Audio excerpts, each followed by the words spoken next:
اس کی 3 کیفیات ہو سکتی ہیں. کیوں اللہ کی طرف سے یہ چیزیں آتی ہیں؟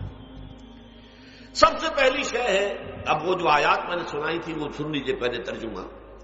سورہ تغابن میں فرمایا ما صاب من مصیبت الا باذن اللہ. دیکھو کوئی مصیبت تم پر نہیں آ سکتی، نہیں آتی مگر اللہ کے اذن سے. ومن یؤمن باللہ، اور جو شخص اللہ پر ایمان رکھتا ہو یہدی قلبہ، اللہ اس کے دل کو ہدایت دے دیتا ہے، اس کے دل کو سکون عطا کر دیتا ہے.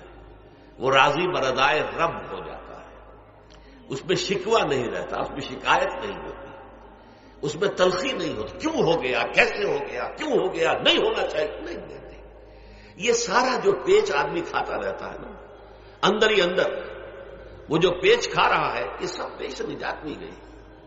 برو کشید سے پیچا کہ ہستمود مرا، کہ اقدہا کے مقام رضا کشود مرا. یہ پیچ کھانا جو ہے، پیچا کے ہستمود، اس سے اللہ تعالیٰ نے مجھے نجات دے دی ہے مقام رضا کے ذریعے سے. کتنے بڑے بڑے عقدے میرے حل ہو گئے اس مقام رضا سے. کہ اقدہا کہ مقام رضا کشود میرا، میرے تو بہت سے عقدے اس سے حل ہو گئے. اس حوالے سے ایک موٹی بات تو یہ ہو گئی، لیکن اب اس کو 3 حصوں میں تقسیم کیجیے. پہلی بات یہ کہ یہ اللہ کی طرف سے آزمائش کے طور پر آتی ہے. آزمائش، میرا بندہ اس پر صبر کرتا ہے یا نہیں، یا میرے خلاف بکواس کرنے پر آمادہ ہو جاتا ہے. اللہ تو ایسا ہے، اللہ نے تو ہم پر کبھی کرم کیا ہی نہیں ہے، اللہ تو ظالم، معاذ اللہ معاذ اللہ معاذ اللہ. کہیں ایسا تو نہیں، میرا بندہ جو ہے تکلیف کو جھیلتا ہے میری وجہ سے، یہ سمجھ کے کہ اللہ کی طرف سے آئی. یہ سب جو ہے یہ بہت بڑی کامیابی ہے اگر انسان کو حاصل ہو جائے. اور اس صبر کے نتیجے میں 2 اور باتیں پیدا ہوتی ہیں. یہ مضامین علیحدہ علیحدہ دروس کے اندر آتے رہے ہیں، لیکن آج ایک نئے عنوان کے تحت جمع ہو کر آ رہے ہیں. پہلی بات یہ ہوتی ہے کہ یہ امتحان کا نتیجہ کیا نکلتا ہے کہ آپ نے ایک امتحان پاس کیا تو آپ کے اگلے درجے میں ترقی ہو جاتی ہے. 5ویں کا امتحان پاس کر لیا نا تو 6ٹھی میں جائیں گے. اب 6ٹھی کا امتحان پاس کریں گے تو 7ویں میں جائیں گے. 7ویں کا پاس کریں گے تو 8ویں میں. درجہ بدرجہ انسان کی دینی، ایمانی اور روحانی ترقی کا ذریعہ یہ آزمائش ہوتی ہے. جتنا اس میں صبر ہوگا، جتنا اس میں تسلیم و رضا جو ہے آپ حاصل کرتے جائیں گے تو آپ کے درجے بلند ہوتے چلے جائیں گے. آپ کا امتحان کڑے سے کڑا آئے گا، بڑے سے بڑا آئے گا، مشکل سے مشکل تر آئے گا. ایک وقت میں ایم اے کا امتحان بھی آپ کو دینا ہوگا.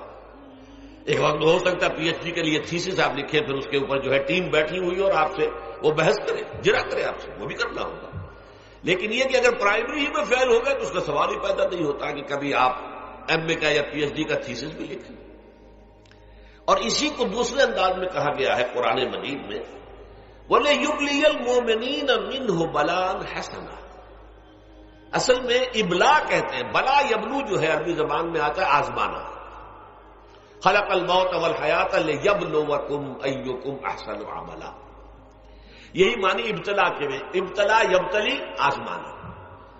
ابلا یبلی جو آتا ہے باب افعال سے، اس میں آتا ہے کسی کو کسی تکلیف میں ڈال کر اس کو نکھارنا، کہ اس کا جوہر نکھر جائے، اس کے اندر جو خیر ہے وہ اور چمک جائے، لوگوں کو بھی معلوم ہو جائے کہ یہ شخص اس مقام کا اہل ہے، اس کے اندر یہ صلاحیت ہے، اس میں یہ قوت موجود ہے. تو یہ گویا کہ اہل ایمان کی صلاحیتوں کو نکھارنے کے لیے اور ان کے درجات کی ترقی کے لیے بھی اللہ تعالیٰ دنیا کے اندر یہ مصیبتیں اور امتحانات جو ہیں آزمائش کے حوالے سے افراد پر بھی اجتماعی طور پر ملاتا ہے. اور ایک اس کا اور بھی ہے، اہل ایمان پر اس طرح کی ابتلا و آزمائش کی ایک نوعیت اور بھی ہے، اور وہ یہ ہے کہ جو بھی آپ سے غیر ارادی طور پر یا یہ کہ آپ نے کوئی گناہ ارادی طور پر بھی کر لیا، اللہ تعالیٰ اس کی سزا اسی دنیا میں دے کر آخرت کی سزا سے محفوظ کر دیتا. گویا کہ اس سے بڑا خیر کیا ہوگا؟ یہاں کی سزا کیا ہے؟ جھیل لیا آپ نے، بخار آ گیا، ٹانگ ٹوٹ گئی، چلیے 3 مہینے آپ بستر پر پڑے رہے نا، اور کیا ہوا؟ کچھ نہیں. لیکن یہ کہ آخرت کی سزا ملتی ہے بہت عظیم ہوتی ہے.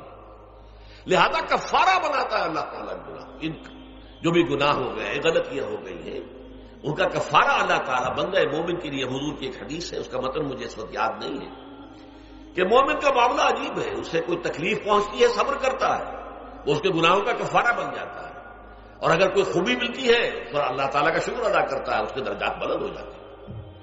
تو یہ معاملہ جو ہے اللہ تعالیٰ کی طرف سے بندہ مومن کے حق میں خیر، کہ در حقیقت اس کے ان گناہوں کی پاداش کہ جو اس نے یہاں کر لیے ہیں یہی دنیا میں دے کر دھو دیا جائے، پاک کر دیا جائے۔ جیسے آپ کو معلوم ہے دھوبی جو ہے کپڑے کو بھٹی میں چڑھاتا ہے، گرم پانی میں ڈالتا ہے، نہیں ڈالتا، تاکہ اس کا میل نکلے، اس کے آگے پٹکتا بھی ہے ذرا اس کو تاکہ وہ میل اچھی طرح چھٹ جائے اس سے۔ اسی طرح اگر دنیا میں ہمارے میل چھٹ جائیں، دنیا میں اگر ہمارے گناہ دھل جائیں تو یہ بڑے نفع کا سودا ہے، بڑے نفع کا سودا ہے، بڑے نفع کا سودا ہے۔ اس اعتبار سے آپ غور کیجئے کہ اگر یہ حقائق ہمارے سامنے رہے تو کیا کوئی تکلیف دنیا کی ہمیں بھاری محسوس ہوگی؟